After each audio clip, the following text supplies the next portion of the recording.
Hellblade: Senua's Sacrifice is a truly incredible video game released in 2017 about a woman's journey into a Norse mythological hell in order to retrieve her husband from the grips of Hela, the goddess of death. And if you look up anything written online about Hellblade, the first thing you'll learn, aside from the fact that everybody seems to love this game, is that it has a special relationship to the medical condition of psychosis. The game opens with a disclaimer warning that it contains potentially disturbing representations of psychosis, which are used to depict the way that the protagonist Sennua experiences her world. Developer Ninja Theory crafted these representations in consultation with people who live with the condition and with scientific experts. And it's not hard to see how all that research made it into the game. It's a big part of what makes it so unforgettable. Senua is haunted by a chorus of voices who comment on her every move, and these voices are modeled on the auditory hallucinations which accompany certain forms of psychosis. In addition to that, Senua sometimes sees secret messages woven into the world. I guess you could say that these are like runes or symbols that have been inscribed by gods into pieces of architecture or complexes of foliage. Throughout the game, you often have to spot these runes or symbols in order to unlock gates and progress the game. But the way that these things are hidden throughout the world is likewise modeled on the real-life experience of psychosis. That's sort of the inspiration. What they're supposed to do is recreate the delusions that certain people with psychosis report having, in which they see messages hidden beneath the surfaces of things throughout their life. And these messages are supposed to reveal some great riddle of immense importance.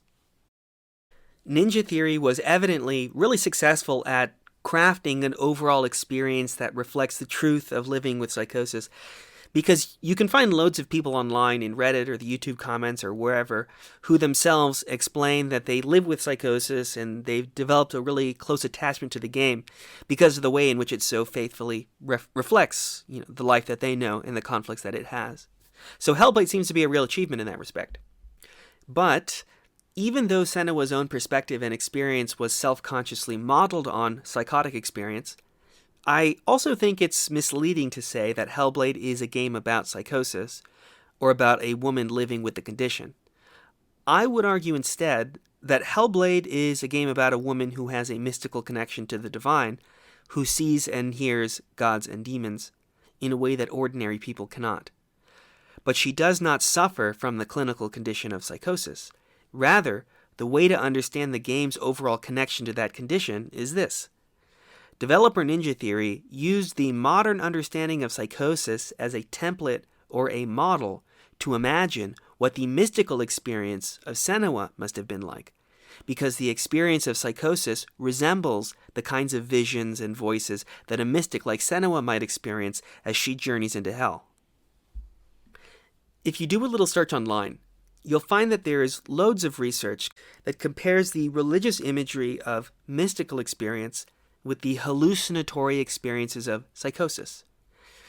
It looks like when we view certain experiences of psychosis from the inside, from the point of view of the one having the experience, it can be indistinguishable from mystical experience, because what the mystic does is precisely perceive things that are unseen by ordinary mortals, supernatural things that bring you closer to God and God's domain. So both the mystic and the person living with psychosis have some similarities. Their life looks similar in a lot of ways. They hear things and see things that are inaccessible to other men and women, that aren't part of the reality that most people experience. But there is also an important difference between the two.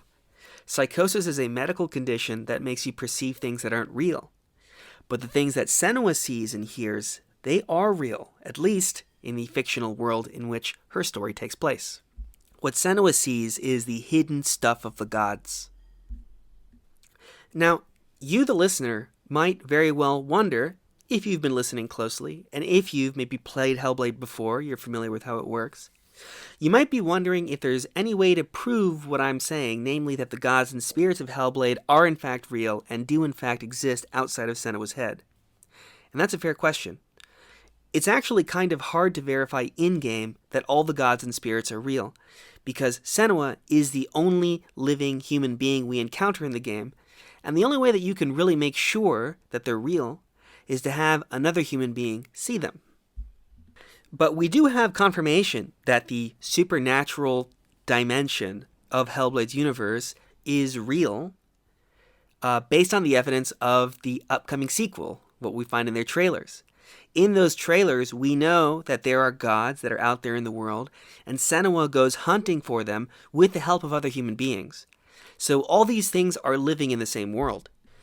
It stands to reason, then, that all that extra mystic stuff that Senua experiences in Hellblade 1, the stuff that we said was modeled on the experience of Psychosis by developer Ninja Theory, in the fictional world of Hellblade, all of that represents a special power to tap into an alternate superhuman set of realities that we know is real from the information that we have about the upcoming sequel. For example, in Hellblade 1, those visions that we said are modeled on psychotic delusions, I'm talking about those focus puzzles where Senua has to spot the hidden runes and symbols that have been inscribed in the landscape by divine powers. Those aren't actually delusions because Senua is seeing something real. It's a real key which leads her to the real domain of real gods and goddesses, namely Hela, Surtur, and Valravn. So that's why I don't think that Senua has psychosis. I think she has a power that's better described as mystic insight. Okay, so I've argued that the protagonist of Hellblade, Senua, is not psychotic, even though the game uses representations of psychosis to depict the way that she experiences the fantasy world that she exists in. That might sound like something of a paradox, but it's not. The game uses the experience of psychosis as a template or a model to help imagine what the experience of a woman with mystical powers might be. That's what we're really seeing in Hellblade. But what Senua sees and hears is not all in her head, and that's why she doesn't have psychosis. She's making genuine contact with supernatural realities and learning and reading their secrets as they're woven into the world. So, why does any of this matter? What's the point of talking about all this?